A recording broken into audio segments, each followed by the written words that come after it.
काल है। आज जब कंस को मालूम हुआ कि कृष्ण मेरा काल है, तो भगवान को मारने के अनेक प्रयत्न करता है।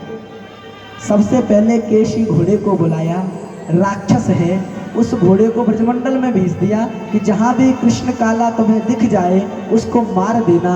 इधर अपने मथुरा में एक ऐसी युद्ध भूमि की रचना की कि आज जहाँ भी तुम्हें कृष्ण को उत्साहित करना है युद्ध करने के लिए, वो आए तो उसको चींटी की तरह मसल देना, तुम उसके प्राणों को छीन लेना, हरण कर लेना।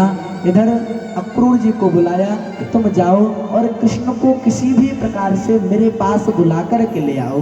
इस क्रम से भगवान ने कंस के द्वारा भेजा गया केसी घोड़े को मार दिया। अक्रूर जी जो ब्रज में भगवान को बुलाने के लिए गए, तो आज भगवान अक्रूर जी की बातों को समझ करके ब्रज को छोड़ते हुए मथुरा की ओर आए।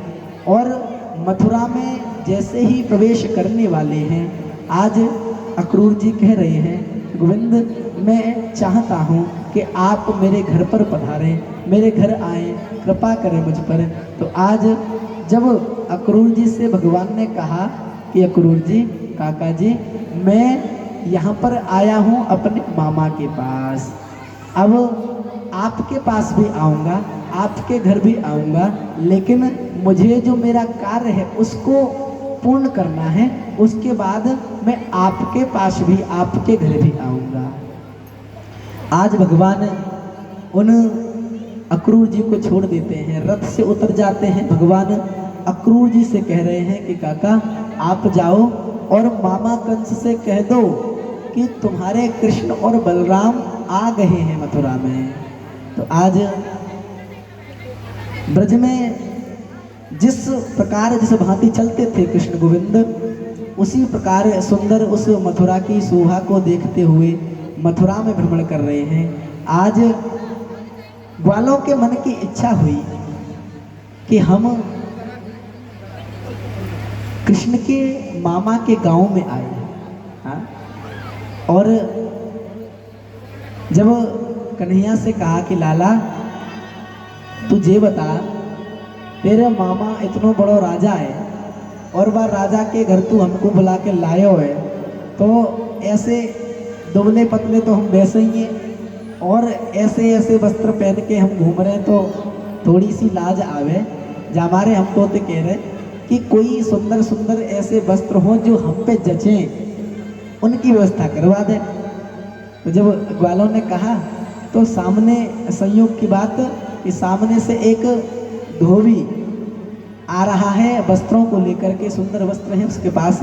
तो आज धोबी से कहा भगवान ने रोक करके कि देखो मामा जी, हमारे जो साथी हैं, जो सखा हैं, जो मित्र हैं, वो सुंदर वस्त्रों की कामना याचना करते हैं, तो आप कृपा करो और इनकी कामना को पूर्ण कर दो, आपका तो कुछ जाएगा नहीं।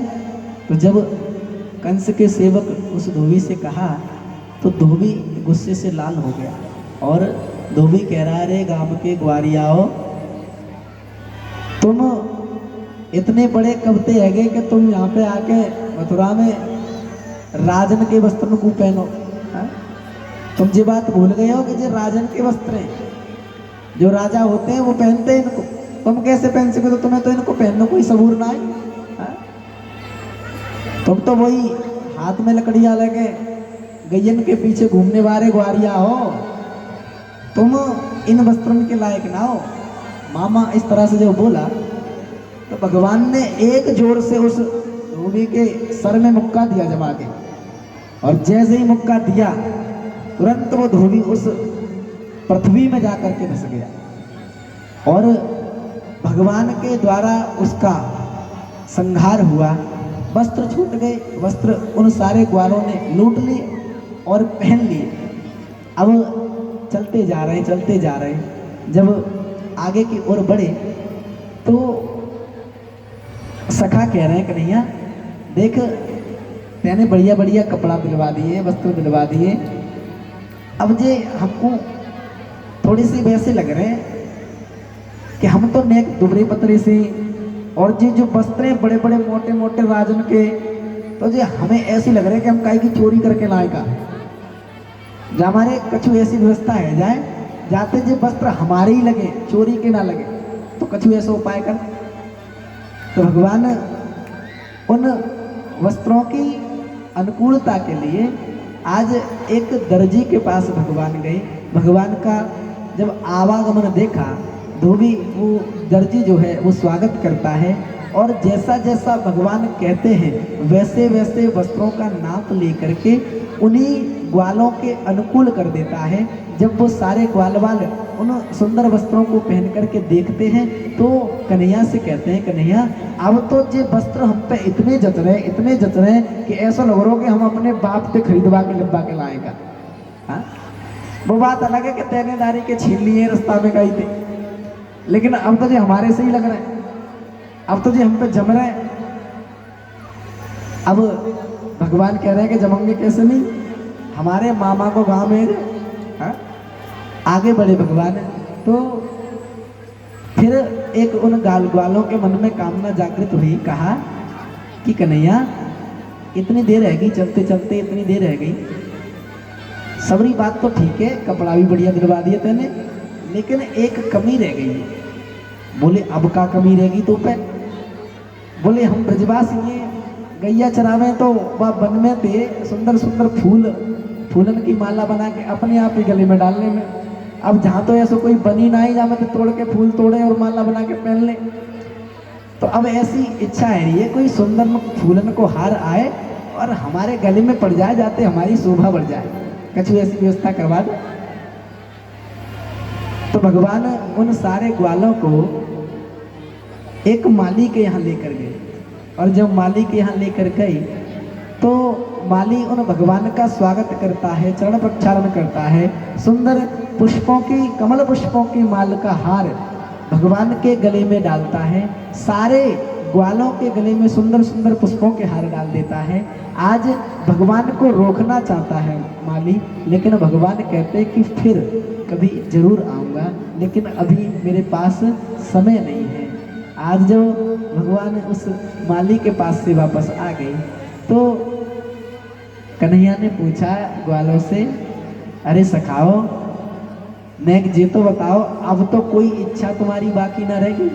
हाँ, अब तो तुमको बढ़िया वस्त्र भी दिलवा दिए और बढ़िया फिट भी करवा दिए, बढ़िया माला भी पहनवा दी, अब कोई ऐसी इच्छा तो शेष ना रहेगी जाते पूरी करनी हो? बोले कन्हैया बहुत बढ़िया तेने व्यवस्था करवाई है, इतने बढ़िया वस्त्र पहनवा दिए, हमारे तो बाप दादा ने ना पहने ऐसे वस्त्र जो तेने हमें पहनवा दिए, और बढ़िया माला गले में पहनवा दी तेने। अब एक कमी रह गई। बोले अब का कमी रहेगी दारी के? बोले कमी ये रह गई है कि हम जब ब्रज में रहे में गैया जब चरा रहे तो घर से जब निकसे तो बढ़िया सुंदर तिलक लगा के निकले, चंदन लगा के निकले। चंदन कैसो? छप्पक छैया चंदन, बढ़िया हाथ डुबो चंदन में और माथे पे ऐसे मारो, वो मारो चंदन। तो ऐसे कोई चंदन की व्यवस्था है जाए तब तो सबरी इच्छा पूरी हो जाएगी। बोले जब तुम्हारी जो इच्छा है तो जरूर पूरी होगी। तो संयोग से एक स्त्री सामने से आई, उसकी दशा कैसी है? 3 जगह से टेढ़ी है, जिससे उसका नाम त्रिवक्त्रा पड़ा। हाथ में एक बहुत बड़ा कटोरा है और उस कटोरे में चंदन घुला हुआ पड़ा है। अब भगवान उस स्त्री को कहते हैं कि अरे सुंदरी, तुम ये हाथ में क्या लेकर जा रही हो? जब उस स्त्री ने, त्रिवक्त्रा ने सुना कि ये मुझे सुंदरी क्यों कह रही, जबकि मैं सुंदरी हूं नहीं, 3 जगह से टेढ़ी कुरूप विरूप है और उसको सुंदरी कह रहे हैं, तो वो त्रिवक्त्रा कह रही है कि अरे ब्रजवासियों, तुम भी इन मथुरा वारन की तरह झूठ बोलो, ये भी मोकू चिढ़ा में, मोकू जरा में और मोते के में सुंदरी, तुम भी इनकी तरह है गए हो। ये बताओ मैं तुम्हें कहाँ से सुंदरी दिख रही हूँ? 3 जगह थे तो टेढ़ी हूँ मैं, और तुम मोते कह रहे हो कि सुंदरी। भगवान कह रहे हैं कि देखो, तुम हमारी दृष्टि से देखोगी तो सुंदरी ही हो। आज भगवान कहते हैं कि आपके हाथ में क्या है? बोले ये मेरे हाथ में चंदन है, क्या करती हो? मैं अपने हाथों से इस चंदन को राजा कंस को लगाती हूँ, उसको मेरे हाथों का ही चंदन अच्छा लगता। अच्छा तो ये बताओ, हमारी इच्छा है, देखियो तो सही, हमारा जो मस्तिष्क है, जो माथो है, बिल्कुल सूनो सूनो लग रहा है। का तो को नेक भी दया ना आ रही कि हमारे माथे पे भी नेक जब थोड़ इतने सारे चंदन में तो थोड़ा सा चंदन लगा दे, तेरे को क्यों घटे वो तो नहीं। तो वो गोपी त्रिवक्रा जिसका नाम वास्तव में कुब्जा है, हाँ, वो कुब्जा कह रही है कि देखो आज जब से मैंने तुम्हें देखा है, जब मैं आ रही थी दूर से तो मेरी दृष्टि आप पर पड़ी, और आप पर जब दृष्टि पड़ी तो मेरी दृष्टि हटी नहीं। और अब मेरी ऐसी इच्छा हुई कि ये जो मैं चंदन राजा कंस के लिए ले जा रही हूँ, वो सारा चंदन मैं तुम्हारे इस मस्तिष्क पे लगा दूँ, मेरा ये मन है। तो कन्हैया ने कहा कि अब तुम देर क्यों कर रही हो, इच्छा है तो लगा दो। तो जब कुब्जा ने अपने हाथों से चंदन लगाया, सारे ग्वाल वाले जो चंदन की इच्छा रखते थे सबने बढ़िया आनंद के साथ चंदन लगाया। और जब चंदन लग गया, भगवान ने कहा सुंदरी, तो आज भगवान उस कुरूप विरूप कुब्जा को, त्रिवक्रा को सुंदर बनाने के लिए, अपने वचन को सिद्ध सच करने के लिए आज भगवान ने अपने चरण कमलों का अंगुष्ठ उसके अंगूठे पर रखा, पैर के अंगूठे पर, अपने घुटने को उस कुब्जा के घुटने से भिड़ाया, अपने हस्त कमल को आज भगवान ने उस कुब्जा की ठोड़ी पर रखा। जैसे ही भगवान ने 3 जगह से टेढ़ी कुब्जा के लिए सुंदर बनाने के लिए जैसे ही आज झटका मारा है, एक झटके में जो कुरूप स्त्री थी, जिसको कोई देखना पसंद नहीं कर सकता था, जिसको कोई छूना पसंद नहीं करता था, जिसको कोई सुनना पसंद नहीं करता था, ऐसी कुब्जा, ऐसी त्रिवक्रा, ऐसी कुरूप स्त्री आज भगवान ने अपनी कृपा के द्वारा, अपनी करुणा के द्वारा इतनी सुंदर कर दी, इतनी सुंदर कर दी कि उसके समान सुंदर पूरे मथुरा में कोई न थी, इतनी सुंदर। आज जब अपने रूप को जब देख रही है कुब्जा, तो देखा कि इन ग्वालों के स्पर्श से, इन ब्रजवासियों के स्पर्श से जो मैं कुरूप हुआ करती थी, जो मैं ऐसी मेरी रूप थी, ऐसी मेरी बुद्धि थी, वो सारी इनमें समर्पित हो गई और मैं इतनी सुंदर कैसे हो गई।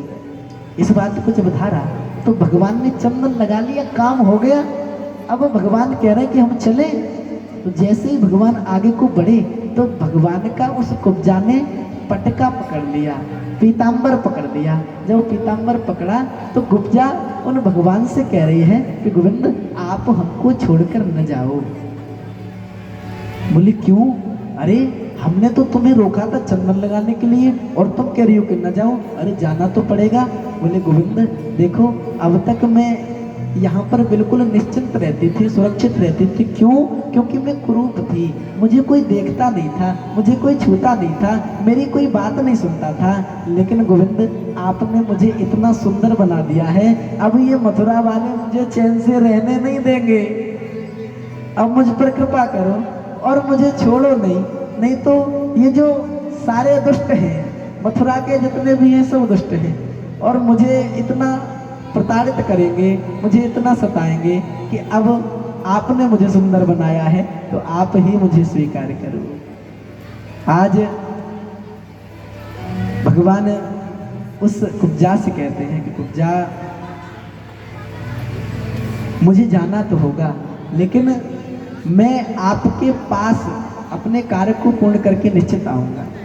आज कुब्जा कह रही है ओ कान्हा मुझको भी रख ले अपने संग में, ओ कान्हा मुझको भी रख ले अपने संग में, ओ कान्हा मुझको भी रख ले अपने संग में, ओ कान्हा मुझको भी रख ले अपने संग में, ओ कान्हा मुझको भी रख ले अपने संग में। अंग अंग नाम तेरा लिख लिया सावरे, अंग अंग नाम तेरा लिख लिया सावरे, अंग अंग नाम तेरा लिख लिया सावरे, अंग अंग नाम तेरा लिख लिया सावरे, तेरी ही आराधना को नैन हुए बाबरे, तेरी ही आराधना को नैन हुए बाबरे। चाहे मन दासी बना रहूं तेरे संग में, चाहे मन दासी रहूं तेरे संग में, चाहे मन दासी बना रहूं तेरे संग में, चाहे मन दासी बना रहूं तेरे संग में। ओ कान्हा मुझको भी रख ले तेरे संग में, ओ कान्हा मुझको भी रख ले अपने संग में।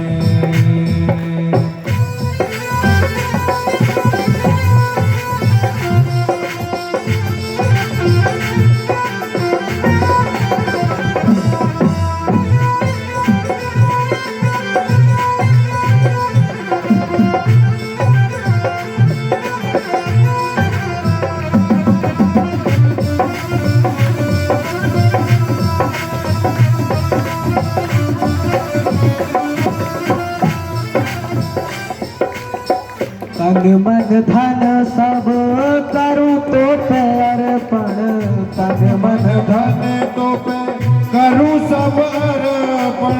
हाँ भैया, कौन कौन इस कुब्जा के भाव को स्वीकार करता है और बिल्कुल झूठ नहीं, जो जो सच कहता है वही गाएगा।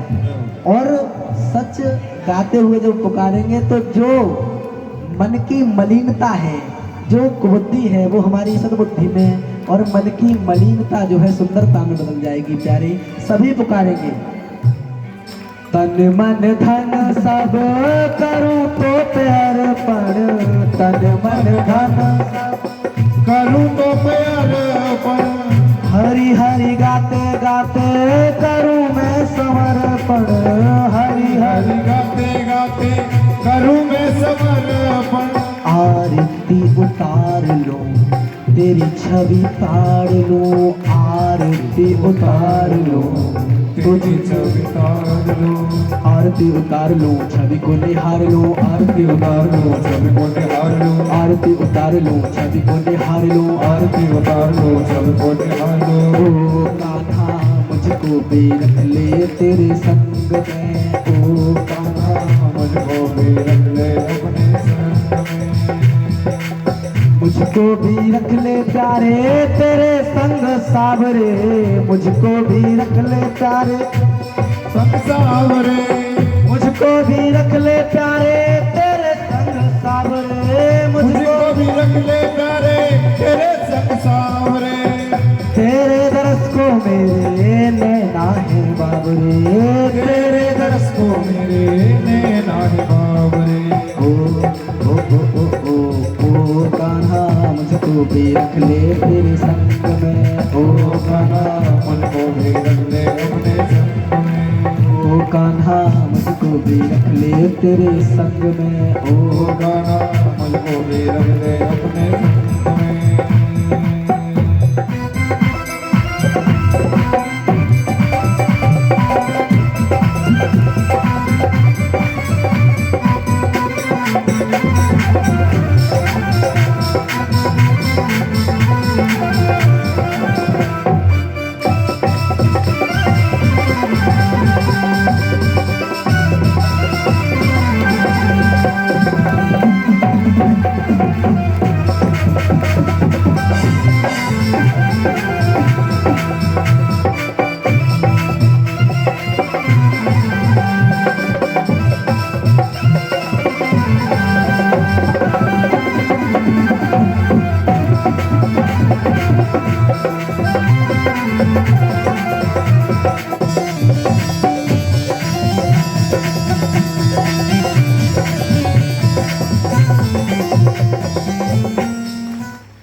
जीवन की नैया के तुम ही खिवैया, जीवन की नैया के तुम ही खिवैया, जीवन की नैया के तुम ही खिवैया, जीवन की नैया के तुम ही खिवैया।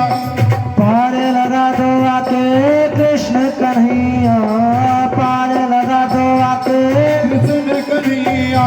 तू तुझे ही पुकारा है तेरा ही सहारा है, तुझे ही पुकारा है तेरा ही सहारा है, तुझे ही पुकारा है तेरा ही सहारा है, तुझे ही पुकारा है तेरा ही सहारा है, तुझे ही पुकारा है तेरा ही सहारा है, तुझे तुझे ही पुकारा है तेरा ही सहारा है। ओ कान्हा मुझको भी रख ले तेरे में, ओ कान्हा मुझको भी रख ले अपने संग में, ओ कान्हा मुझको भी रख ले तेरे संग में, ओ कान्हा मुझको भी रख ले तेरे संग में।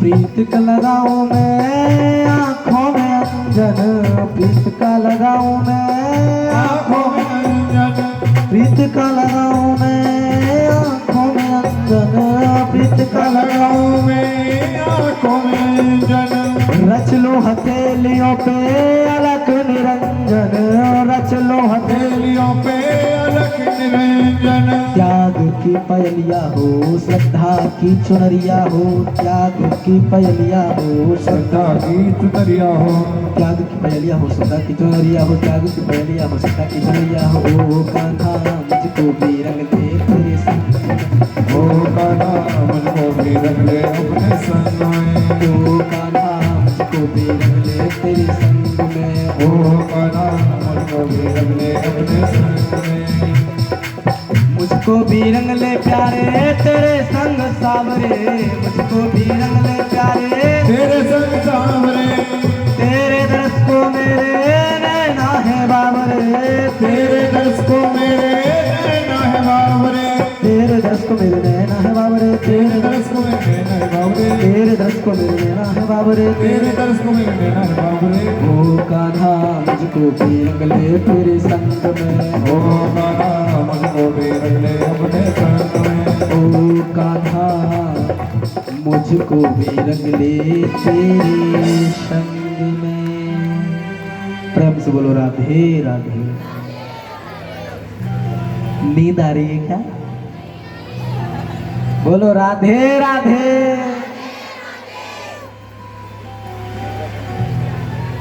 आज भगवान ने उस कुब्जा पर कृपा की और जब मथुरा में भ्रमण करते हुए अनेकों व्यापारियों से सम्मानित होते हुए भगवान ने रंग भूमि का पता पूछा, जहां पर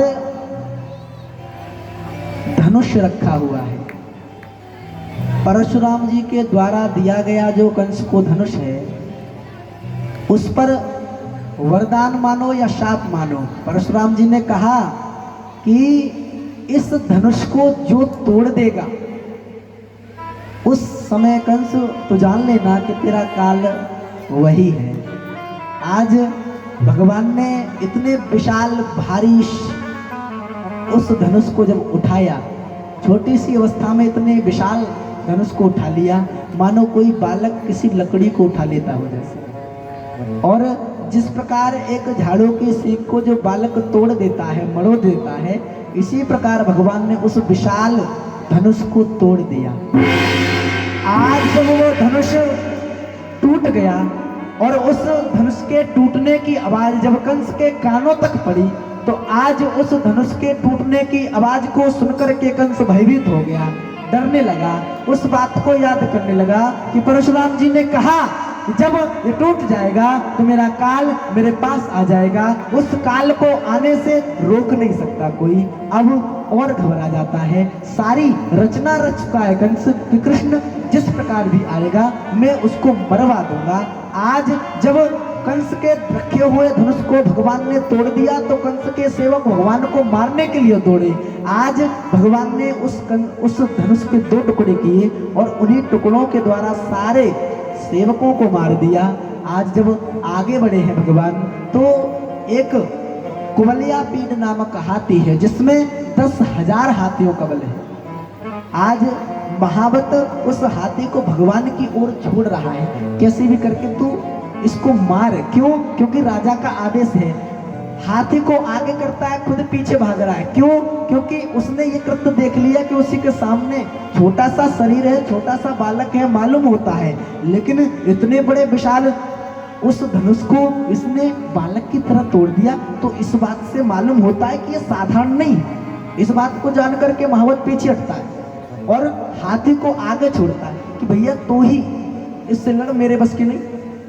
भगवान उस महावत से कह रहे हैं कि इसको हटा लो, नहीं ये भी अपने प्राणों से हाथ धो लेंगे, हटा लो इसको।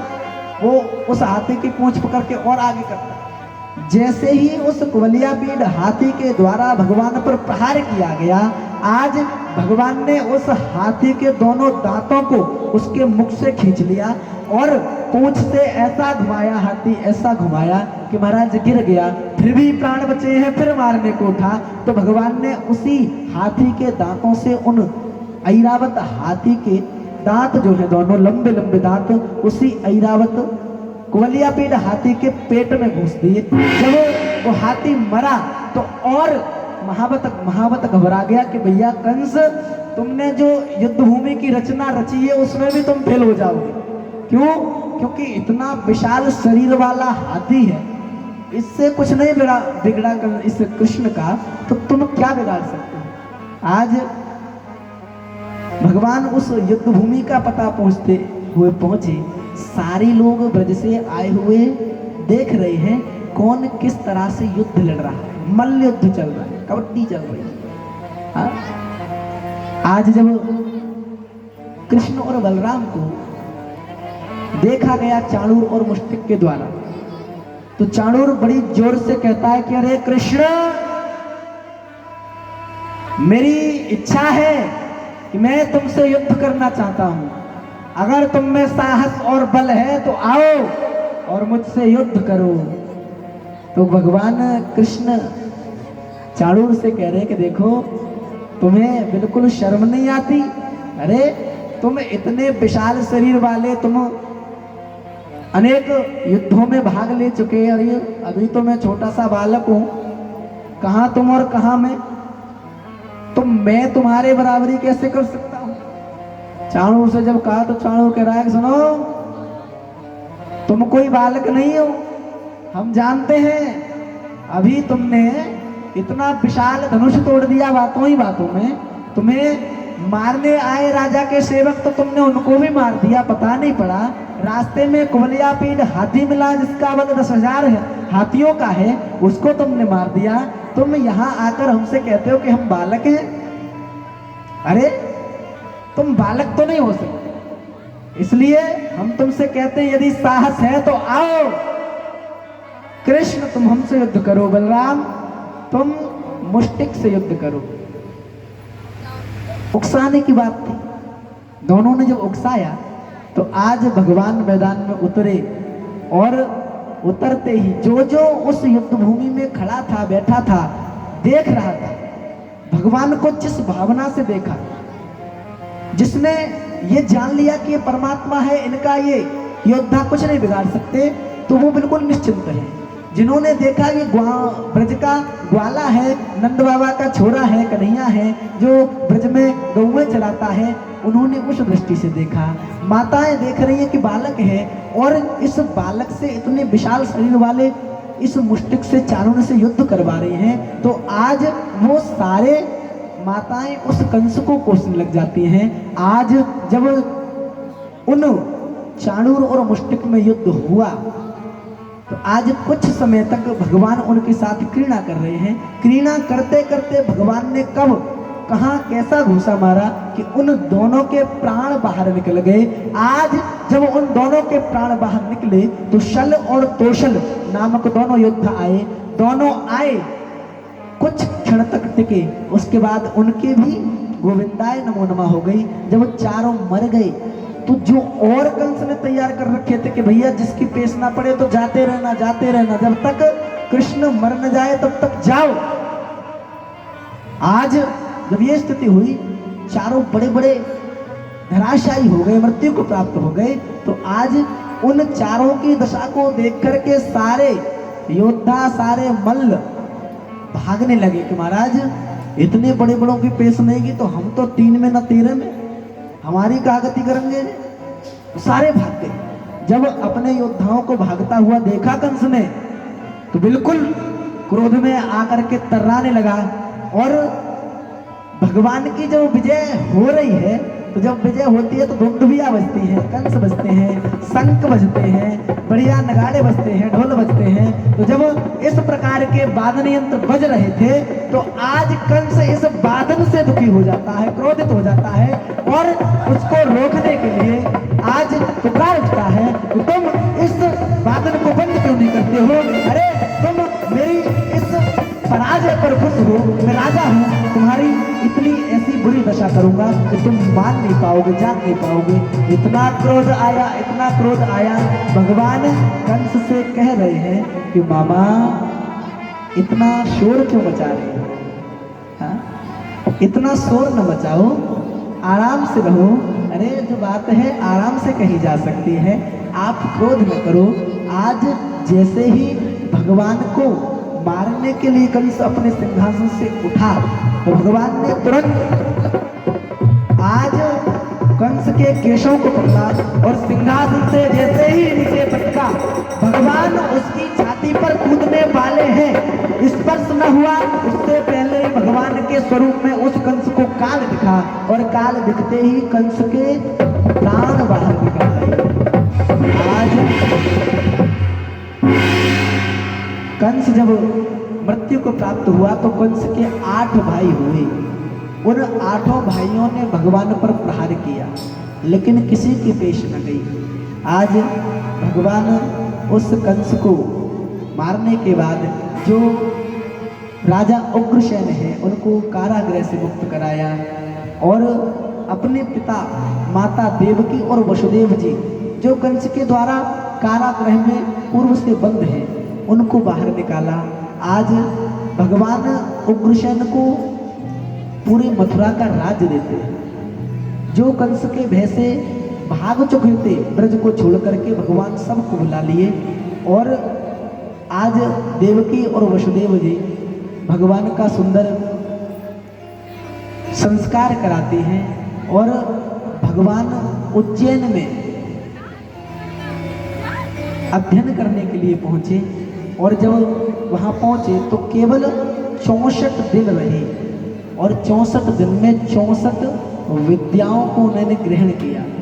आज भगवान अपने गुरु सांदीपनि मुनि को, उन्हीं का पुत्र जो प्रभास क्षेत्र में समुद्र में खो गया था, आज गुरु दक्षिणा में उनका पुत्र लौटाया और भगवान जब मथुरा आ गए, मथुरा में आकर के भगवान अपने उस ब्रजमंडल की याद करने लगे और जब अपने ब्रज की याद आई तो उन भगवान के सखा हैं, बृहस्पति के शिष्य हैं जिनका नाम है ऊधो।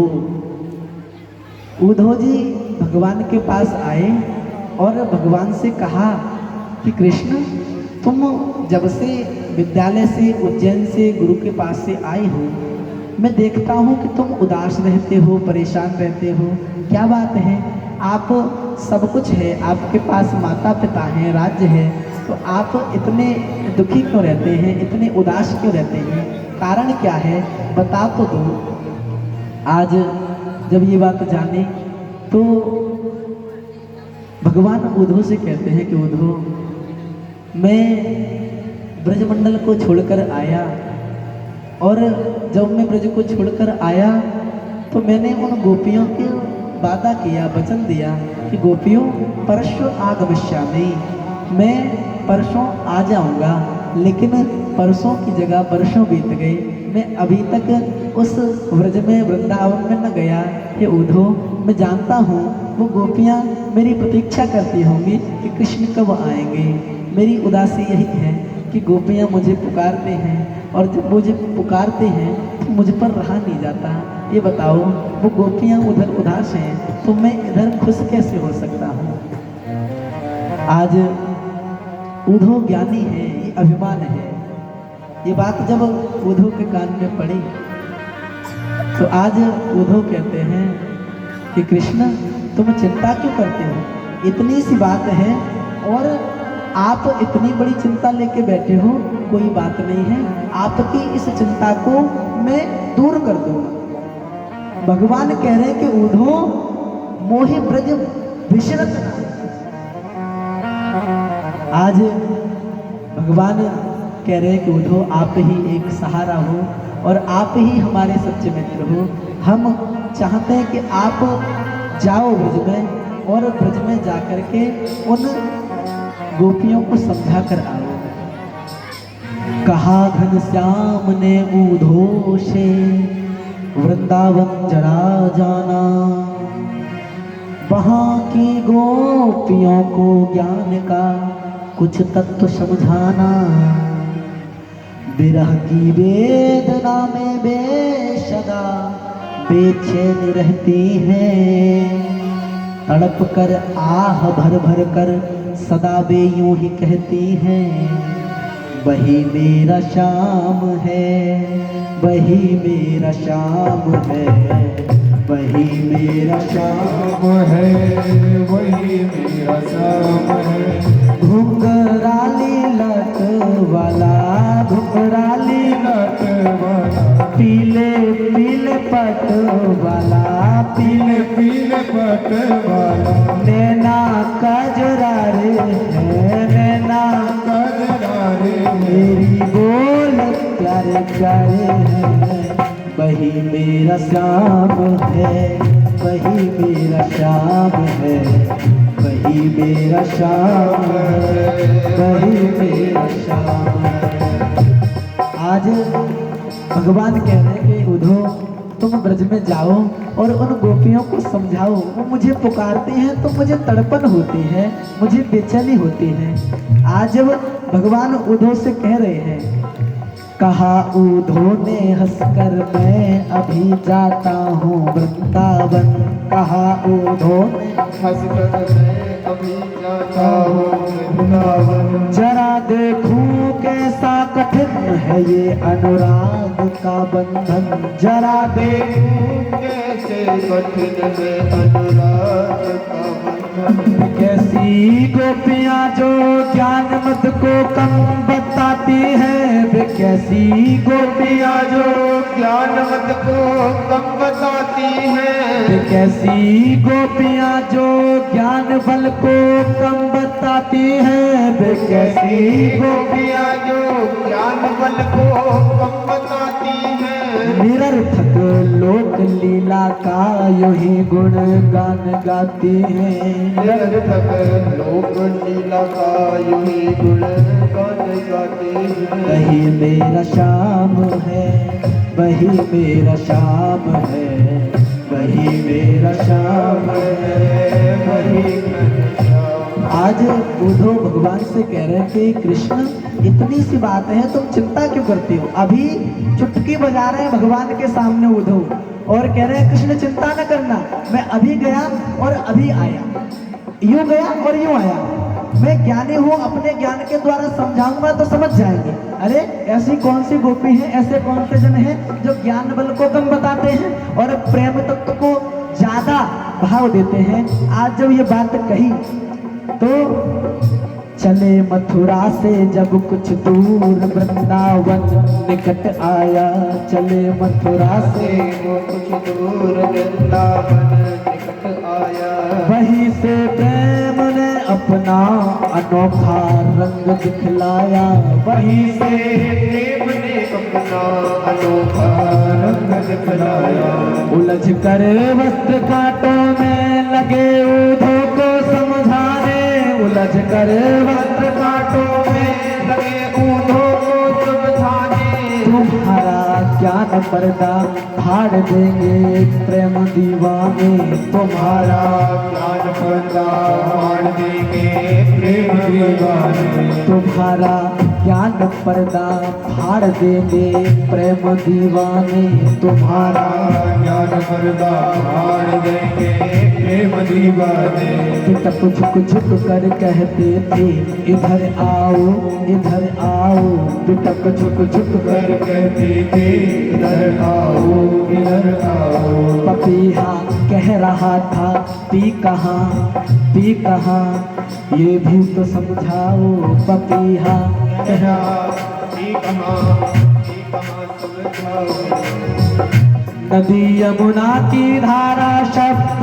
हर हर का सुनाती थी नदी यमुना की धारा शब्द गाती थी भ्रमर गुंजार से भी बस यही आवाज आती थी भ्रमर गुंजार से भी बस यही आवाज आती थी वही मेरा शाम है वही मेरा शाम है वही मेरा शाम है वही मेरा शाम है घुंघराली लट वाला घुंघराली लट वाला पीले पीले पट वाला पीले दिल पट वाला नैना कजरा रे है नैना कजरा रे बोल प्यारे प्यारे हैं वही मेरा श्याम है वही मेरा श्याम है वही मेरा श्याम है वही मेरा श्याम है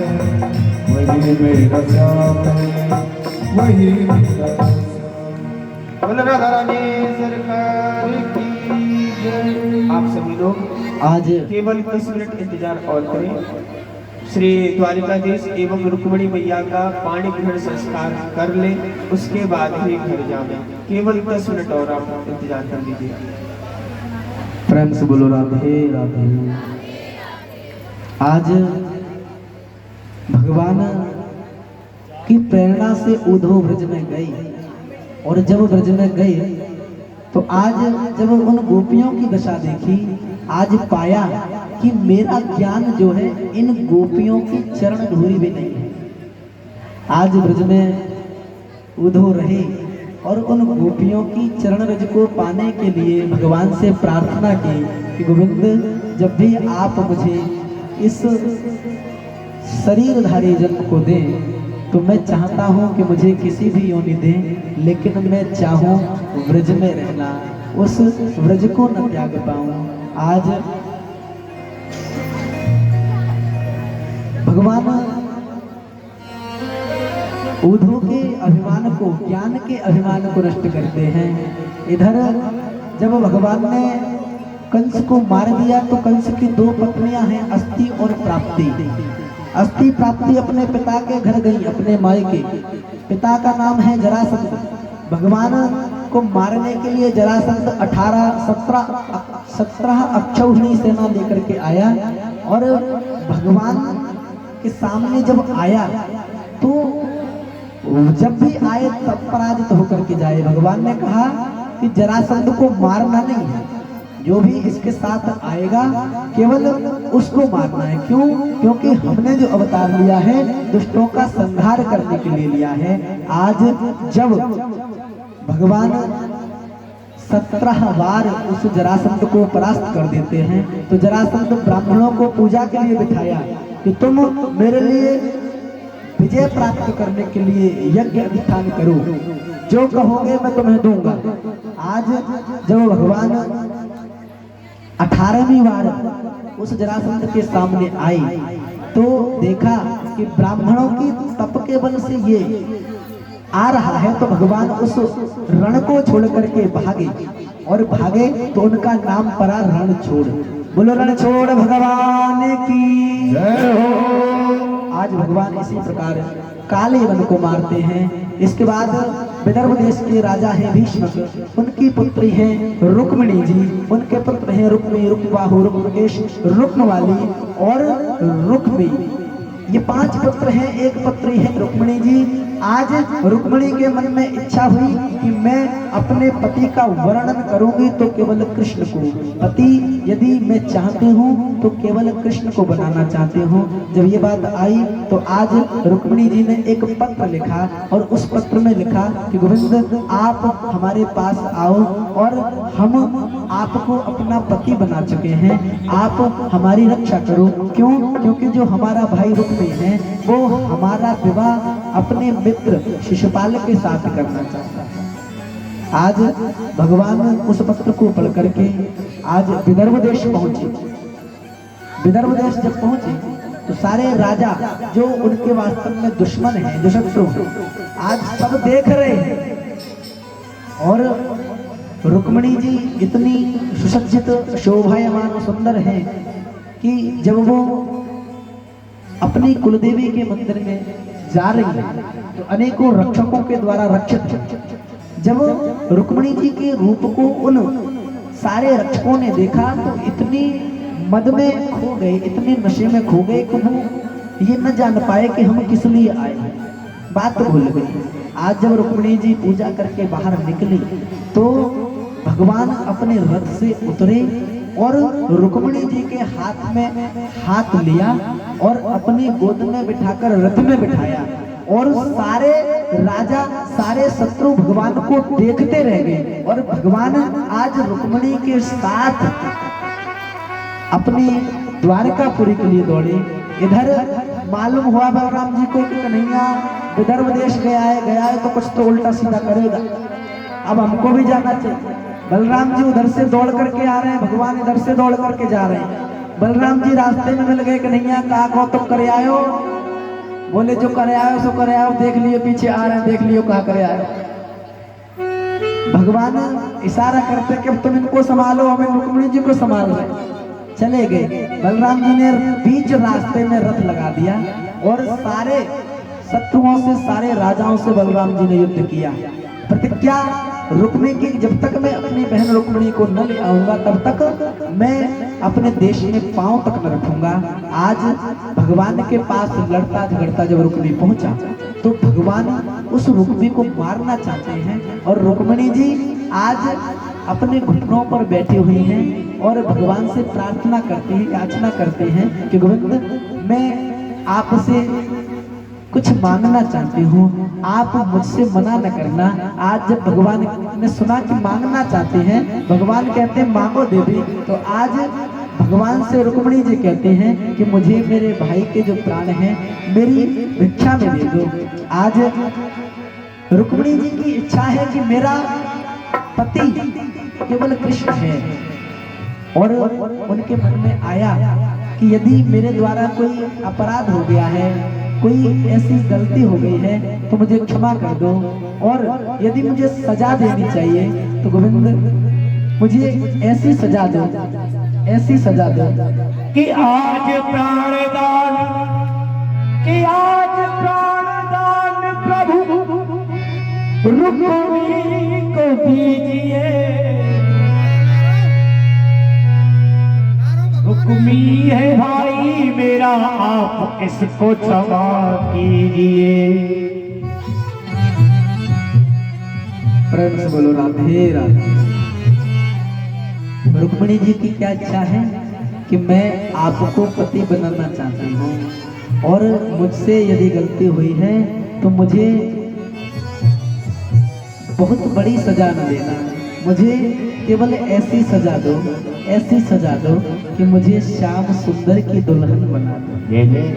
आओ मेरी सखियों मुझे मेहंदी लगा दो, मेहंदी लगा दो, मुझे ऐसी सजा दो, मुझे श्याम सुंदर की दुल्हन बना दो, मुझे श्याम बना दो, मुझे श्याम सुंदर की दुल्हन बना दो, मुझे श्याम सुंदर की दुल्हन बना दो। आओ मेरी सखियों मुझे मेहंदी लगा दो, आओ मेरी सखियों मुझे मेहंदी लगा दो, मेहंदी लगा दो, मुझे ऐसी सजा दो, मेहंदी लगा दो, मुझे ऐसी सजा दो, मुझे श्याम सुंदर की दुल्हन बना दो, मुझे श्याम